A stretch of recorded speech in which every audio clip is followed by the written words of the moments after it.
Thank you so much. What a privilege. What an amazing morning it is just to worship God. And, we've been on a journey as a church. I've been at the church just under over 14 years and got the opportunity to come on team and then went from being on team to being asked to take over the leadership of the church. And earlier this year, I had just had some things, COVID certainly threw some things and it makes you question a lot of the way that we do church and the way that we do things. And so we went through a transition period in March, and Pastors Marty and Margot McCrindle, who'd led the church for over 23 years, took over from them. And we just felt to change things up a little bit.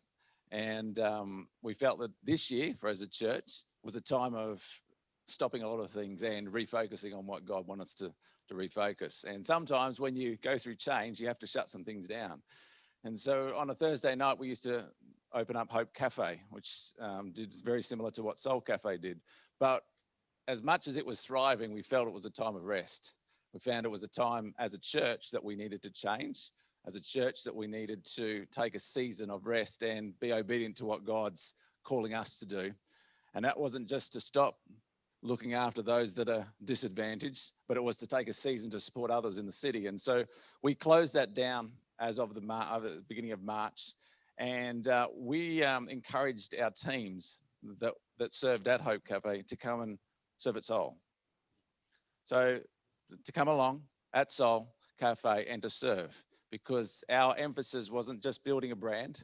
Our emphasis wasn't just about our church. It was looking outside who we are as a church and seeing what the kingdom of God is and helping others in the city. And so it just doesn't become about our church for growth. It comes about what is God doing in the city and what is God doing in the kingdom. And so that was part of our transformation as a church. We actually shut down everything that we were doing except for our Sunday services to refocus on what God wanted us to do. And for a season, that's still where we're in that season. And to do that requires a lot of trust, requires a lot of letting go of what's been in the past. I just was interested when Karen just shared that scripture about forgetting the former things. God is doing a new things. And so when God asks us to surrender it, it's very difficult and very hard to walk that journey. And so that's been our journey this year. But just to give you a little bit of background to my life, I grew up in Queensland. I'm a Queensland supporter, so please don't. I know there's one at least here. So I've been very privileged for the last 15 years. Has been incredible to be a Queensland supporter. Yeah. I knew I'd have at least one supporter here. Oh, that's okay. I've still got one real vocal supporter here, Sue. Thanks, Sue. No, but I come from Queensland, but I grew up on the Sunshine Coast. They used to call it God's country, but I spent some time in my teenage years in Fiji. I was a missionaries kid. My mum and dad went over to the islands. It might sound idealistic as a tourist to go overseas and go on to what you see the brochures, white sandy beaches. But in reality, when you go there to live, and not live as a tourist, not live as an expat, not live as someone that has money, but someone that comes down and lives in a third world country, it changes your perspective of everything. So I had that privilege for my teenage years was seeing a different culture, but also seeing what a third world country does, what it means to have no water, what it means to have no electricity, what it means to go through hurricanes. I remember at the age of 13, my mum and dad went to one island and I went to another for 6 weeks. Probably not the best thing you can do when you're like 13 years old. The first Christmas over there in Fiji, no contact. So these days we've got mobile phones. No such thing as those things in those days. And so I went 6 weeks as a 13-year-old, not having mum and dad to contact, being in a place, didn't know the language that well, could just understand, being treated as an ice, you put in the corner or put at a table on the ground, and you talked about another dialect. And so you felt real isolated through that time. And so that was 6 weeks. And then top that up, in the middle of that 6 weeks, went through one of the worst cyclones in Fiji at that time. And so I remember going through the middle of a village, and we were sitting at the top of the village. We had to go down to a house in the lower area of the village. When I call a house, the house is a tin on the outside, tin roof. The reason why we had to move, we could hear the roof starting to lift. You've ever been in something that's quite terrifying when you start to hear the creak of the nails starting to pull out of the roof? And you've got to walk through, and there's coconut trees, and those coconut trees are are going over. It's the middle of the night and things are flying around, and you realize that all your control's taken out of you. And so that was my experience growing up. I was able to move the house, and there was 20 or 30 people packed into this small little house that withstood the hurricane and the cyclone. So that's just a little bit of my life. I spent 3 to 4 years over in Fiji, and I enjoyed it. But it also damaged me quite significantly. It was a good place, but I found it actually destroyed me as a person. And so I came back, I did a trade, and then at the age of 19, suffered a breakdown. Couldn't go to work anymore. I was fortunate that it didn't send me into the hospital. I was very fortunate for that. And I'm grateful that I didn't completely snap, but it took me out. And so at the age of 19, turning to 20, your life falls apart and you're left with not much. And you're left with, I thought I'd hit rock bottom, but didn't quite happen. So I took a little bit of a journey. And I was living in Queensland at that time, moved down to Sydney and started work down in Sydney. Then moved up to Newcastle in 2001. And then where I met my wife, Kiralee, who's a Newcastle born and bred. And she's from Belmont, or originally from Belmont. And so met her. And in 2002, even though I'd grown up in a Christian home, even though I'd experienced God, before I met her, I walked away from God, walked away from the church. You wouldn't catch me in a church by the age of when I turned 21 and then turned 22. You wouldn't catch me in a church. And if you talked to me about God, I'd shut you down real quick. And I could tear you apart because I'd grown up in the church, and I could call you a hypocrite and I'd destroy you very quickly. And so none of my friends that were Christians would ever mention God, would ever mention church in front of me, or would ever mention their walk with God, because I would absolutely destroy them. And that's my life until I got to the age of 27 or 26 to 27, where life started falling apart. And I thought, you can get to low points in your life and you can be successful on the outside, get to low points, and then all of a sudden more tragedy happens. And then I find my marriage falling apart. I've only been married 18 months, but I find marriage is falling apart. And that place, so I thought, well, I've only got one place to turn to. I was pretty low at that point. So I turned back to God. And then I found myself being born again by the Spirit of God. And I found my life being transformed by his power, from being hating God and hating the church, hating Christians, to surrendering to what God wants to do in my life. Well, that was in 2007, March 2007. 10 months later, or about 3 months later, 3 months later, I moved down to Newcastle from the Sunshine Coast. And my wife wanted to move back, be closer with her family. And then 10 months later, the beginning of January 2008, what I'd say would be the biggest change in my life. I went to work, and you can wake up in the morning and you can feel like, oh, this is just normal. I think I was 26 or 27 at the time. I could never remember ages very well. But I remember waking up, going to work, and in the middle of the day, I'm walking down one of the roads at work, and all of a sudden, my sight disappeared. And all of a sudden, I'm looking ahead, and things were just disappearing out of my sight. I could see in my peripheral vision, but everything disappeared. And then I could feel tingles going down the side of my face. And as tingles goes down the side of your face, you think, I'm too young to have a heart attack. In your late 20s, you think, oh, I'm too young for this, too young for a stroke. You know about the symptoms. I've been taught about them, but you think, too young. I left it for about an hour and just trying to get through the day. When you're young, you think you're tough. You think, oh, I'll be right. And I went into one of the offices where I was working, and I couldn't see the guy, but I could see his face. And I could hear his voice. I could just see out the corners of my eyes. And I thought, I better tell him what's going on. And straight away, as soon as he heard what was happening and the symptoms of the tingling down my arm, down my face, loss of sight, sent me straight up to the medical centre. And I find myself being rushed to hospital. Had a bleed on the brain. I walk into hospital. Well, I didn't walk, but I went in the ambulance and into the MARTA. And I remember distinctively just being in there, and they come, well, you've had a bleed on the brain. And at that time, I didn't really think much of it. And they said, we need to move you to the John Hunter. But the equipment at the John wasn't working. And so they said, oh, we need to fly you down to Sydney. And I said, so when you're facing crisis and when you're facing life-threatening and you're not feeling well, sort of that life becomes a blur.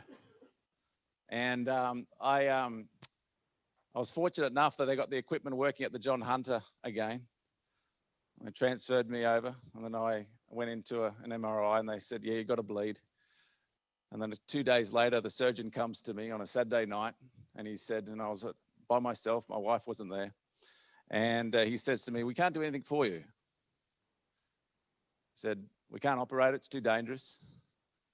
If it bleeds again, you die.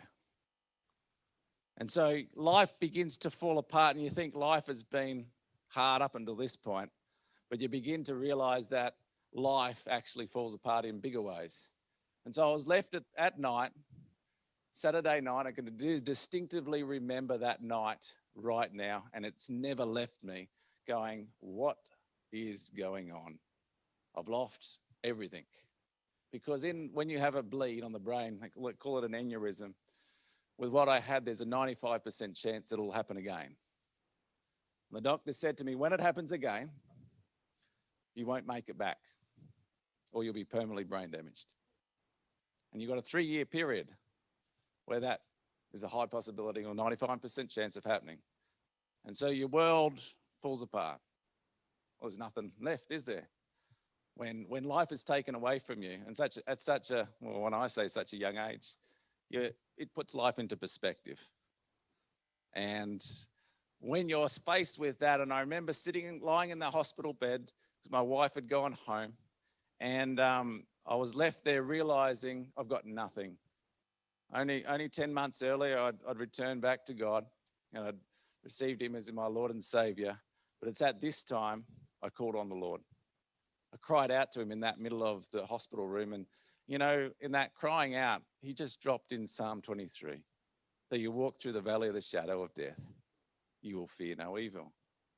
And in that moment, in that one moment, I wasn't afraid of dying, and I never have been ever since. And that's 2008, so January 2008. It took away the fear of death for me. What it did was God says, you're going to walk through fear, you're going to walk through the shadow of death, even though you can't control things, you're going to have to trust me. But he gives us that experience of going, you know what? Your world may be totally turned upside down. And the world, because you think about, and I think about this, when you've been given a death sentence, and this is what I'd been given, a death sentence, what is there to life? What is there? Because a bleed on the brain just doesn't happen because there's a knock on the head. It just can happen spontaneously. And so it can happen at any time. And so in that place, it's a place of surrender. It's a place of going, God, God, what do you want from my life? What do you want to do in my life? What do you want me to do for you? Because there's nothing else. And you realize your timing is in God's hands, not your own. And you think, wow, that sort of shatters you. And that began, I guess, a journey for me to discovering how good God is in the midst of pain, in the midst of hardship, in the midst of going, there's more to life than what I want. There's more to life than my desires, than being successful and deeming what success is. We all have a filter of what success looks like. All of us, it's all different for each one of us. And so that encapsulates my journey. Been married to my wife just coming up 17 years in a couple of weeks, the 5th of November. Haven't got any kids, still on a journey. You realize that in your journey of life that there are some things that you don't get to experience. And we're praying that as we go on the journey of wanting to have kids, that God may open up the opportunity for that. But there's still in life, there's always, you're facing something different. And it's always something different that you will face that will shake your confidence. So for us, kids is a pipe dream. Is it going to happen? As you get older, and you've got to lay these things. This is the power of surrender. And that's what I want to share about this morning, about surrendering. The power of surrender. It's not nice when you go through hard times, but it's part of life. And I don't necessarily like, and I don't know about you, but I don't like hard times. I like it when it's soft and easy. But I've found that the greatest joy comes out of the hardest times that you face. That when you get to experience who God is, you go, oh, there's something different to life. The circumstances aren't what you want, but they give you a different perspective of who God is and his nature rather than I paint him in a certain way. And so I want to share out of Matthew 16. And it's Jesus speaking to his disciples, Matthew 16, 24 to 26. And it's just off the back of where Peter says to Jesus, you are the Christ, you are the Messiah, you are the living God. He has an encounter with God. He has an encounter that just says, man, you are the Messiah. You're the one that came to save us. And he says this, Jesus says, verse 24 says, Jesus said to his disciples, if you truly want to follow me, you should at once completely reject and disown your life. And that's pretty powerful words, eh? And you must be willing to share my cross and experience it as your own, as you continually surrender to my ways. It's just not once, it's as you continually surrender to Jesus' ways. That tells me it's an ongoing experience. It's not just once, it's continually. It's as life comes each day, as life throws something different upon you, it's continuous. It just doesn't stay stagnant. It's just not a one-off. So it's telling me that this is going to be a journey. It's going to be a life journey. And you're going to go through ups and you're going to have plenty of downs along the way. It says, verse 25 says, for if you choose self-sacrifice and lose your lives for my glory, you will continually, that word continually again, discover true life, joy, peace. You'll discover it. But if you choose to keep your life for yourselves, you will forfeit what you try to keep. I think that's quite incredible. If you try and hold on to what we have, that power of control, that thing, I've got to control where I'm at, you'll forfeit what you already have right now. And you realize, oh, God's actually inviting us. As Jesus invites us, come follow me. It's an invitation. He says, come after me. I'm going to give you something. You know, you may be in pain now, but I want to take you through the pain to give you some freedom. It says, for even if you were to gain all the wealth and power of this world with everything it could offer, think about what it can offer, power. Powers can be misused. It can be used for good and for bad. At the cost of your own life, what good would that be? And what could be more valuable to you than your own soul? What could be more valuable? You can have everything in the life, and as I experienced in that hospital bed, it can be taken away in the moment, just like that. Just like that. And it comes across, you get up in the morning, you go to work, and you find yourself, or wherever it is, you might be going out for dinner, you might be going out to doing something, and in one moment's notice, I find myself in an ambulance. I find myself, my world falling apart. And God says, why don't you come with me? Why don't you walk with me? You may not understand. You may not understand the journey, but I have something different for you. I have something more powerful that will take you all through life's journey. You see, surrender means there's a battle going on. When we talk about surrender, you think about war. You think about, in the old war movies, a white flag going up. I give up trying. I look across at the moment, I look across at Ukraine and Russia, and I think, oh, man, I'm so glad that I haven't been enlisted to go and fight there. I've had quite a few people that have had to go to war, and their experiences have just been horrendous. And I think about the people in that area, and I think about what war does. And no one wants to surrender. No one wants to. We've got somebody who wants to go do their own thing and take over a country, and that whole devastation of war just destroys the whole country. There's no surrender. Someone's trying to come in and take over. So surrender speaks about a battle, but that battle's not for us. It's not external. It's not external. It's actually inside of us. When Jesus says, come and take up your cross and follow me, continually surrender, he's talking about within our hearts. He's talking about, come on, why don't you come with me? I have a better plan for you. why are you trying battling with me? It's that place of continually surrendering to his lordship, his ways, and walking in that place of going, you know what do you want from me, God? Life hasn't turned out the way that I thought it would be, but what is it that you desire of me? Because do you know what surrender brings? Whenever you put up a white flag in war, it stops the destruction. So if you think about war zone, you think about the images we see on TV, whether it be from the movies or whether we look at what's happening in Ukraine, buildings are destroyed, infrastructure is destroyed. You know, they're going into winter now. There's no heating. There's no running water. It's very limited. That's what war brings. It brings destruction. And the only way you can rebuild that is through peace. And the only way that can happen is through surrender. And that's like with God. When we go to God, okay, you're asking me to surrender what I want.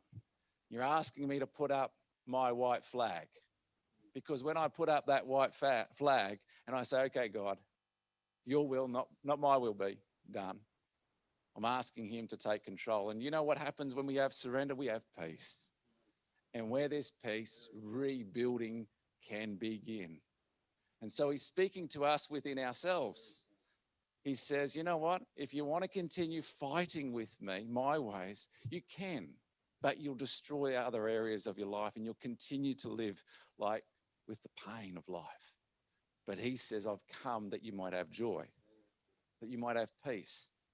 External circumstances may not change, but he asks us to surrender to him. He says, take up my cross, not your ways, my ways, and follow me. And so that's what Jesus, out of this text, what Jesus invites us. He invites us into a place and says, come follow me. Come follow me. Jesus doesn't ask us to do something that he didn't do himself. He asks us, he went to the cross himself. At least we don't have to do that physically. You know, the cross speaks about a symbol of dying. He says, take up our cross. What do I want? My agenda, my motives, what we want, and let go. And say, okay, God, what is it that you want for my life? And as we do that, God's ability to take that and say, you know what? I want to transform your life. What does transform your life look like? I don't want to be angry anymore. Why are you holding so much rage in your life? Something that I'm discovering as God's opening up more and more areas in my life is there's a lot of anger underneath. And God says, I want to take that anger. I want you to start to forgive where people have hurt you, when you don't even realize the pain that people have caused you in your younger years, and that the pain is searing, and you can put a smile on your face and you can try and numb the pain. But as you come into God's place of surrender, he says, you know what? I want to heal that pain. And I want to restore you. And that's what God invites us to do. I won't say it's easy. It's quite painful, actually. But that's his invitation to us, to all of us. Take up your cross and continually surrender. Jesus says, and he teaches us to pray, your kingdom come, your will be done. It's about us putting up the white flag and saying, you know what, God, I'll do it your way. I know it's going to be hard, but I know you'll give me the power to do it. I know you give me the people around me to encourage me to stay on the journey. So that's what I felt to share this morning. It's the power of surrender, that place of surrendering our lives to the lordship of Jesus Christ. Just on a continual basis, not just a one-off. It's a continual basis that God invites us. He says, come follow me and I'll do something in you that you don't recognize. And it won't be the way that you thought, but it'll be something totally different. And you'll go through experiences and you'll continue going experiences, go, why has my world been turned upside down? And God says, you know what? I'm going to walk you through it and I'm going to show you who I am. Thank you for the privilege of sharing this morning. Thank you, Howard.